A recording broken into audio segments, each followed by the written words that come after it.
1988년입니다.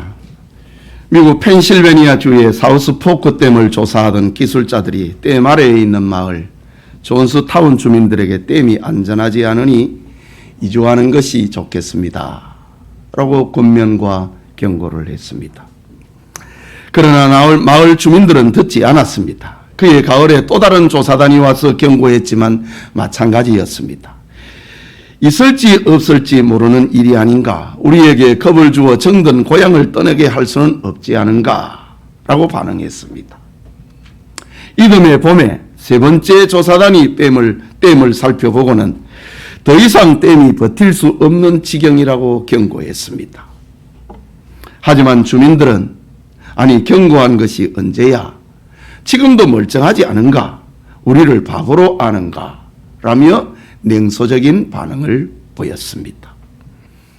세 번째 경고가 있은 지 보름이 되지 않은 1989년 5월 31일 장대같이 쏟아지는 비와 더불어 댐이 무너져 내렸습니다. 세 번의 경고를 무시했던 존스타운의 주민 2,200명이 댐에서 흘러내리는 물에 몰사당하고 말았습니다. 미국 역사상 최악의 홍수 사건으로 기록되었습니다. 여러분, 우리도 살면서 경고를 받을 때가 있습니다. 건강을 진단하는 의사로부터 경고를 받습니다. 운전을 하는 차량의 경고 등이나 정비사로부터 경고를 받기도 합니다. 이런 경고를 무시하면 큰 일을 만나게 됩니다. 역사상 수많은 경고는 인류 문화의 흥망성쇠를 일으켰습니다. 하지만 경고를 받고 준비한 사람은 생존과 번영의 복을 누리게 되었습니다. 오늘 우리가 읽은 성경은 인류 역사의 전무후무한 대재앙의 경고를 믿음으로 받고 준비한 사람의 이야기입니다. 하나님의 경고를 믿음으로 받은 사람은 노아입니다. 그는 홍수 경고를 받고 방주를 예비하여 구원을 얻고 인류의 새로운 조상이 되었습니다. 이 시간 방주 계시라는 제목으로 하나님의 말씀 받고자 합니다. 말씀을 듣는 모든 성도님들에게 하나님의 경고를 믿음으로 받고 예비하는 노아가 받았던 은혜가 우리에게도 있기를 소원합니다. 첫째로 방주는 하나님께서 계시한 경고의 표징입니다. 방주를 가지고 하나님의 계시를 나타냈다라는 말입니다. 창세기 6장 13절에 보면은 하나님이 노아에게 이르시되 라고 합니다. 너는 모든 혈육 있는 자의 포화감이 땅에 가득하므로 그 끝날이 내 앞에 이르렀으니 내가 그들을 땅과 함께 멸하리라.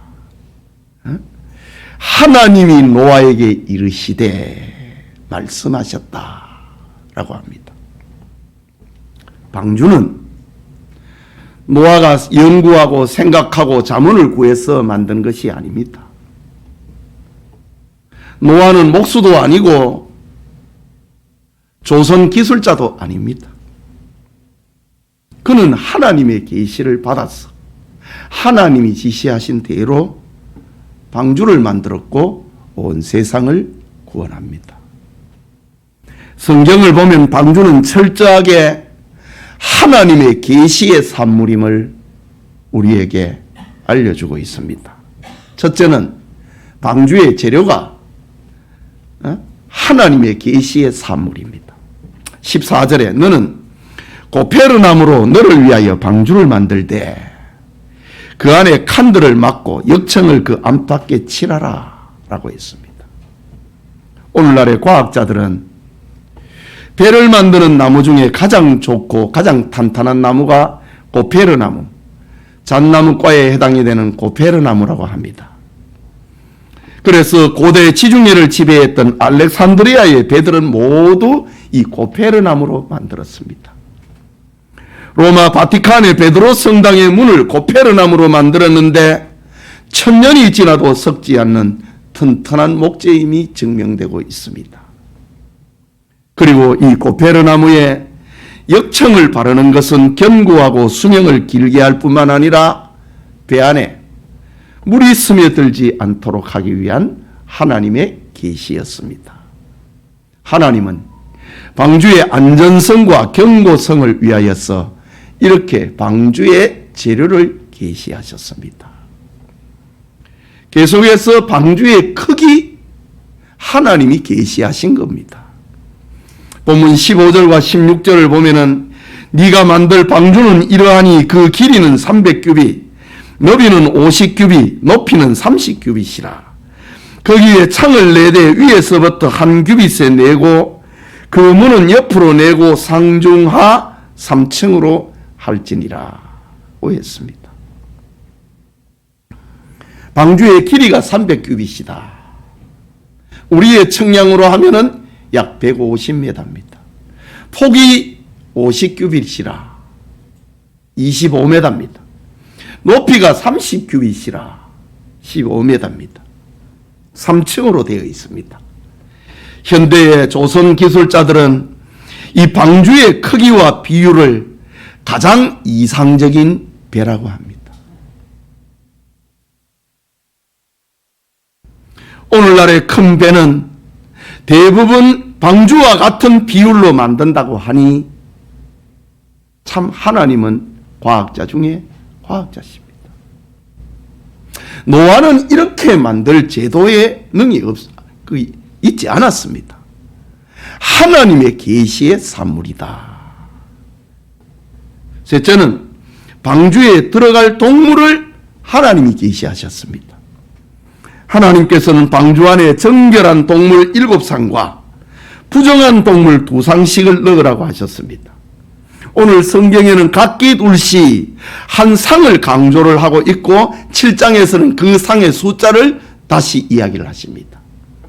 정결한 짐승 7상, 부정한 짐승 2상씩 방주 안으로 들여보내라 했습니다. 여러분, 지구상에 존재하는 동물들의 수는 17,000종이라고 합니다. 누가 그 동물들이 들어갈 수 있는 공간을 측량할 수 있겠습니까? 노아는 이 동물들을 다 본 적도 없었을 것입니다. 17,000종의 동물들이 들어갈 수 있는 배의 크기가 어찌해야 됩니까?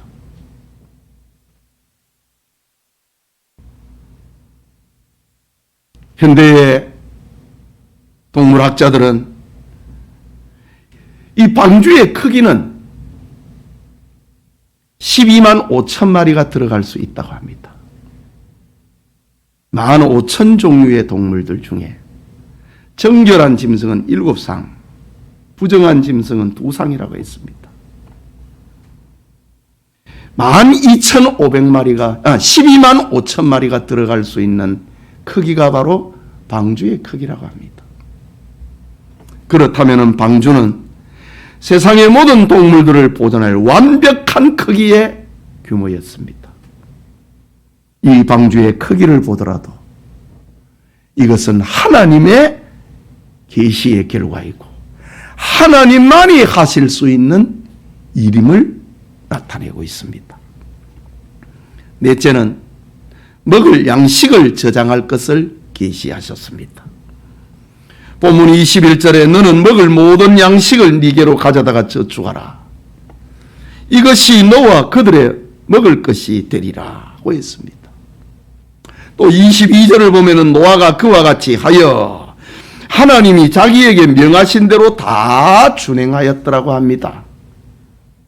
아마도 노아는 1년분의 식량을 저장할 것을 하나님으로부터 계시받았던 것 같습니다. 그는 하나님이 명하신 대로 다 순종했습니다. 성경은 하나님이 지시대로 움직이면은 모든 것이 안전하고 모든 것에 하나님의 말씀대로 하면은 축복이 있음을 보여줍니다. 모세가 성막을 지을 때에도 하나님이 명하신 대로 했습니다. 거기에 여호와의 영광이 충만했다고 합니다. 다윗은 아들 솔로몬에게 성전 건축을 유언을 합니다. 다윗은 자기가 하나님 앞에 받은 그것을 아들 솔로몬에게 하나도 빠짐없이 다 전달했습니다. 그 결과 여호와의 영광이 성전에 가득하였다라고 합니다. 예수님께서 성천하실 때에 제자들에게 예루살렘을 떠나지 말고 아버지의 약속하신 성령을 기다리라고 했습니다. 제자들이 주님의 말씀대로 했을 때에 성령을 받아 복음의 증인이 되었던 것입니다. 안디옥 교회가 이방 선교를 시작을 할 때 하나님이 지시하신 대로 했습니다. 바울과 바나바를 따로 세우라. 하나님의 지시입니다. 그 결과 땅끝까지 교회가 세워지고 믿는 자의 수가 늘어났던 겁니다. 방주, 그것은 하나님의 계시였다. 하나님의 명하신 대로 하면은 하나님이 함께 하신다. 하나님의 말씀대로 하면은 구원과 축복이 따른다. 그것을 알려주는 표징입니다. 방주는 바로 하나님이 명하신 계시의 표징이요, 믿고 순종하면은 구원이 오고 축복이 온다는 사실을 알려주고 있는 표징입니다. 크게 둘째로 방주는 죄에 대한 심판의 표징입니다. 하나님의 심판이 있다. 하나님께서 죄를 심판하신다. 그 상징이, 그 표징이 방주입니다. 창세기 6장 1절과 2절에 보면은 사람이 땅 위에 번성하기 시작할 때에 그들에게서 딸들이 나니 하나님의 아들들이 사람의 딸들의 아름다움을 보고 자기들이 좋아하는 모든 여자를 아내로 삼는지라고 했습니다. 노아 시대의 시대상입니다. 여기 하나님의 아들들은 경건한 셋의 후손을 말하는 것이고 하나님을 믿는 사람들을 가리킵니다. 그리고 사람의 딸들은 가인의 후손 불신자들을 가리킵니다. 노아 당시의 세상은 경건한 셋의 후손들이 하나님보다 육체의 쾌락을 따라 살았다는 말입니다. 그리스도와 우상 벨리알이 하나가 될 수 없고 빛과 어두움이 하나가 될 수 없는데 불구하고 노아 시대의 사람들은 다 섞여버렸습니다. 신자와 불신자가 구별이 안 되고 다 타락해버렸습니다. 신자와 불신자들이 결혼을 하여서 자식을 낳았는데 그들의 이름을 네피림이라고 불렀습니다. 네피림, 그것은 하나님 없이 사는 폭군들을 말합니다. 지금도 짐승 같은 사람을 가리켜 저 네피림 같다, 저 네피림의 후손이다, 이런 말을 사용을 하거든요. 당시에 결혼을 해갖고 자식을 낳았는데 그들은 하나님 없이 사는 폭군 네피림이 되어버렸습니다. 그들은 하나님에 대해서, 구원 문제에 대해서 관심이 없었습니다. 예배와 도덕 문제에 대해서, 죄와 내세에 대해서는 무관심했습니다. 하나님의 영이 떠나버린 네피림은 하나님을 대적하는 자들이 되어버리고 말았습니다. 노아 시대의 뒷얘기를 기록을 하고 있는 고전 가운데 미드라시라는 것이 있습니다. 노아 시대에는 사람들만 타락한 것이 아니었다고 합니다. 동물들도 성적으로 타락했습니다. 개와 늑대가 교배했습니다. 닭과 곰이 교배했습니다. 그리고 많은 동물들이 다른 동물들과 교배했습니다. 한마디로 난장판이었다라고 미드라시에는 기록을 합니다. 그 결과 창세기 6장 6절에서 7절에 하나님께서 땅 위에 사람 지으셨음을 한탄하사 마음에 근심하시고 이르시되 내가 창조한 사람을 내가 지면에서 쓸어버리되 사람으로부터 가축과 기는 것과 공중의 새까지 그러하리니 이는 내가 그것들을 지었음을 한탄함이니라. 사람뿐만 아니라 동물들도 부패해버린 그 모습을 하나님이 보시고 한탄하셨다. 이것이 노아 시대의 시대상입니다. 물론 하나님께서 한탄하셨다, 이 말은 하나님의 후회, 하나님의 실패를 가리키는 말은 아닙니다. 인간의 죄로 인한 하나님의 탄식을 우리가 알아들을 수 있는 언어로 표현을 해놓은 것입니다. 그런데 하나님께서 노아에게 방주를 만들라고 했습니다. 방주를 계시하셨습니다. 그렇다고 하면 이 방주 계시는 죄에 대한 하나님의 심판을 보여주고 있는 표징입니다. 세상에 하나님의 심판이 다가오고 있다, 그것을 알려주고 있는 상징이 바로 방주였습니다. 오늘의 세상에 존재하는 교회와 높이 솟은 십자가는 세상에 하나님의 심판이 있다고 하는 것을 알려주고 있는 표징입니다. 오늘날이 저 노아 시대를 닮아가고 있다고요. 사람들의 부패한 짐승의 모습을 보십시오. 동성애가 만연해 있는 장면을 보십시오. 정말 하나님이 사람 지으셨음을 한탄하는 그런 일들이 지금 벌어지고 있지 않습니까? 이때에 오늘의 교회는 하나님의 심판이 있다, 밤하늘에 반짝이는 십자가는 하나님의 심판이 있다, 그것을 알리는 표징이 되어야 됩니다.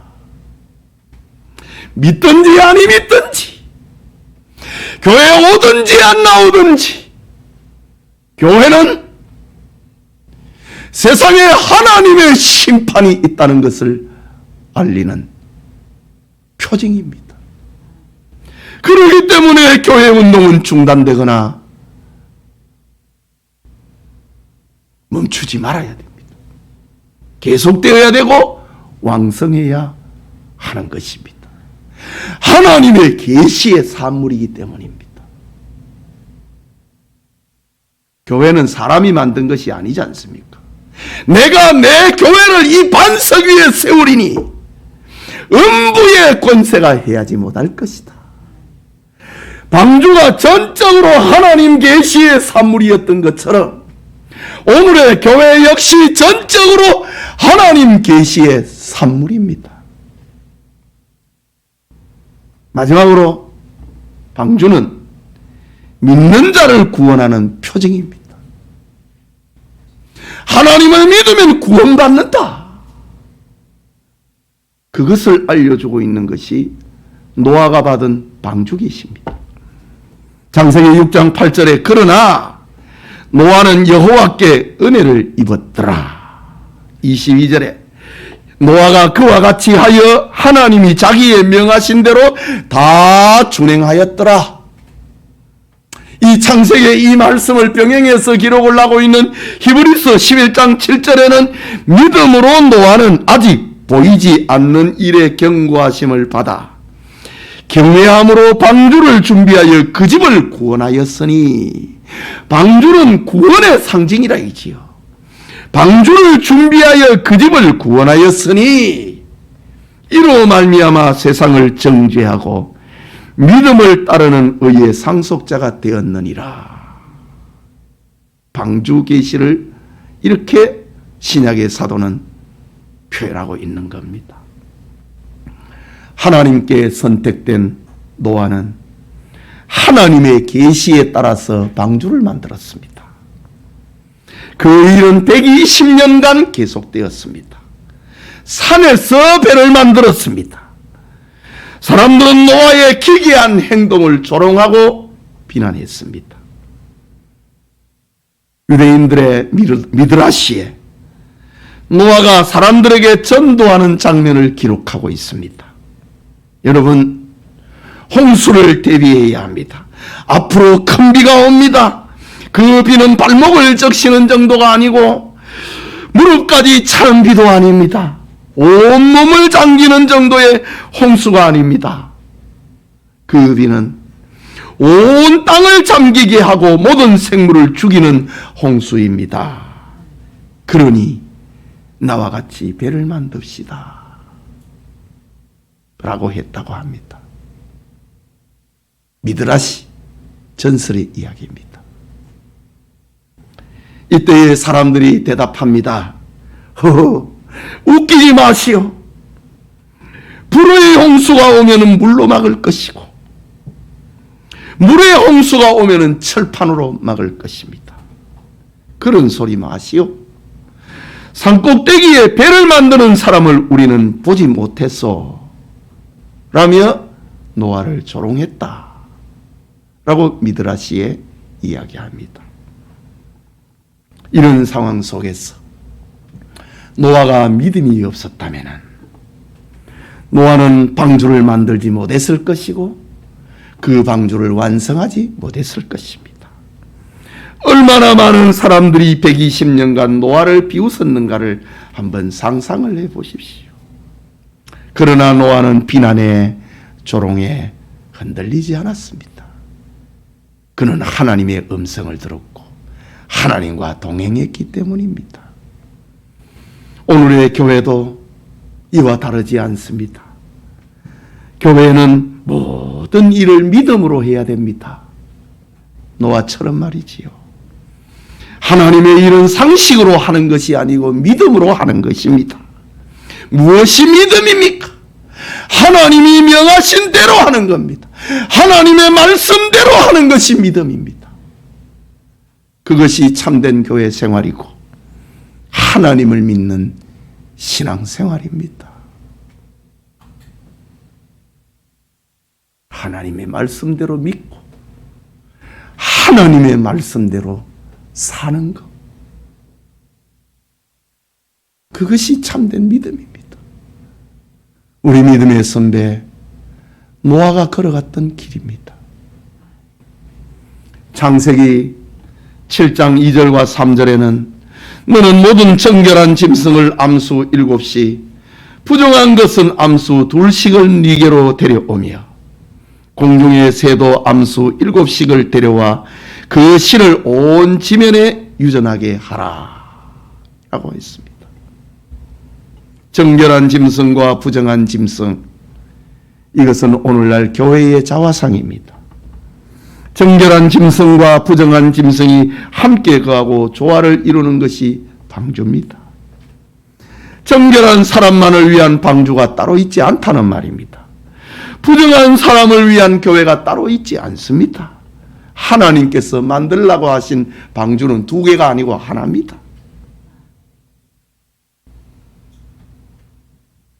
방주로 나오는 동물들을 보고 있는 노아를 한번 생각해 보십시오. 재앙이 다가오면 동물들은 이주를 합니다. 그걸 먼저 압니다. 사람은 몰라도 동물들은 재앙이 다가오는 걸 압니다. 하지만 대홍수를 앞에 두고 하나님의 인도를 받는 동물들이 줄을 서고 있는데 노아는 그 동물들을 방주 안으로 머물러야 될 것으로 그의 아들과 자부들과 더불어 이 일을 합니다. 노아의 생각에 어떤 동물은 너무 무섭고 어떤 동물은 너무 취해서 가치 없는 것도 있었을 것입니다. 그러나 노아는 자기의 뜻대로 한 게 아니라 하나님의 말씀대로 다 준행했다. 하나님의 말씀대로 다 순종했다 라고 합니다. 오늘의 교회도 완전한 자와 불완전한 자, 불완전한 자, 많이 배운 자와 적게 배운 자, 많이 가진 자와 적게 가진 자, 정결한 자와 부정한 자가 함께 있습니다. 이런 모습은 역사의 종말까지 계속될 것입니다. 이유는 하나님의 구원은 도덕성이 아니고 하나님의 은혜를 받은 자들이 믿음으로 얻는 것이기 때문입니다. 그러나 노아는 하나님의 은혜를 입었더라. 확실히 하나님의 생각은 우리의 생각과 다릅니다. 이 방주 계시는 믿는 자를 구원하는 하나님의 표징이다. 교회의 존재 이유가 하나님의 은혜를 입고 하나님을 믿는 자는 구원을 받는다. 그 표징이 교회입니다. 방주가 그랬던 것처럼 말입니다. 예배드리는 사랑하는 성도 여러분, 오늘 성경이 교훈하고 있는 노아의 방주처럼 우리에게도 방주가 있습니다. 노아가 받은 계시처럼 우리가 받은 계시의 방주가 있습니다. 그것이 바로 예수 그리스도께서 세우시고 그의 몸된 오늘의 교회입니다. 교회는 방주처럼 하나님 계시의 산물입니다. 교회는 하나님의 말씀하신 계시의 표징입니다. 하나님께서 자신의 아들을 십자가에 못 박고 세운 것이 교회입니다. 그러므로 교회는 하나님의 말씀대로 만들어져야 되고 하나님의 말씀대로 세워져야 됩니다. 그럴 때에 노아처럼 구원과 축복과 행복을 얻게 되는 것입니다. 교회는 방주처럼 죄에 대해 하나님의 심판을 알리는 표징입니다. 방주가 홍수 심판의 상징이었다면 교회는 하나님의 불심판의 상징입니다. 교회와 십자가는 멸망하는 자들에게는 미련한 것이지만 구원을 얻는 우리에게는 지금도 하나님의 능력임이 분명합니다. 방주가 그랬던 것처럼 말입니다. 세상에 존재하는 교회 자체가 심판의 표징입니다. 교회는 하나님을 믿으면 구원받는다고 하는 구원의 표징입니다. 교회는 세상 윤리나 철학이나 이념이나 상식을 실현하는 곳이 아닙니다.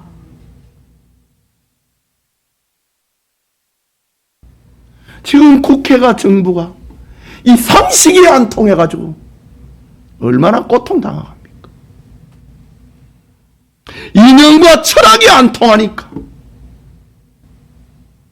얼마나 고통합니까? 그러나 교회는 세상의 철학과 이념과 상식이 지배하는 곳이 아닙니다. 믿음입니다. 믿음으로 말하고 믿음으로 행동하는 것이 교회입니다. 방주에서 그랬던 것처럼 말입니다. 방주 안에서 상식이 어디 통합니까? 무슨 철학이 거기에 소용이 있습니까? 무슨 이데올로기가 방주 안에서 소용이 있습니까? 방주 안에는 오직 믿음뿐입니다. 믿음은 하나님의 말씀대로 하는 것이고 그 믿음의 결과는 구원입니다. 축복입니다. 이 믿음을 가지면 노아처럼 놀림을 당했듯이 우리도 놀림을 당합니다. 믿음은 사람들이 이해할 수 없는 것이 가득하기 때문입니다.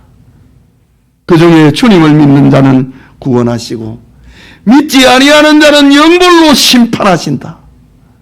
이것은 신비 중의 신비입니다. 그리 되고 맙니다. 상식하고 관계없이 철학하고 관계없이 하나님의 말씀대로 되어버리고 맙니다. 여러분, 노아가 하나님의 계시와 심판에 그리고 구원의 쓰임을 받았듯이 오늘의 우리 교회와 우리 성도님들이 하나님의 말씀을 가진 교회, 하나님의 심판을 세상에 알리는 교회,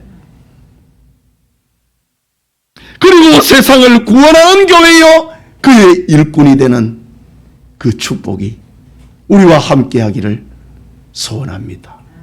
우리 같이 말씀을 생각하고 기도합시다. 오늘의 중심 메시지는 교회의 정체성, 신자의 자존감, 그 메시지입니다. 오늘날의 교회가 존재한다. 이것은 하나님 계시의 산물이다. 교회는 하나님의 심판이 있다는 것을 말하고 있다. 교회는 세상을 구원하는 단체이다. 이 하나님의 계시를 간직하고 있는 것이 교회다. 그리고 우리 성도들이다. 우리 교회에 우리 성도들의 정체성을, 그 자존감을 굳게 하는 그 기도를 함께 합시다.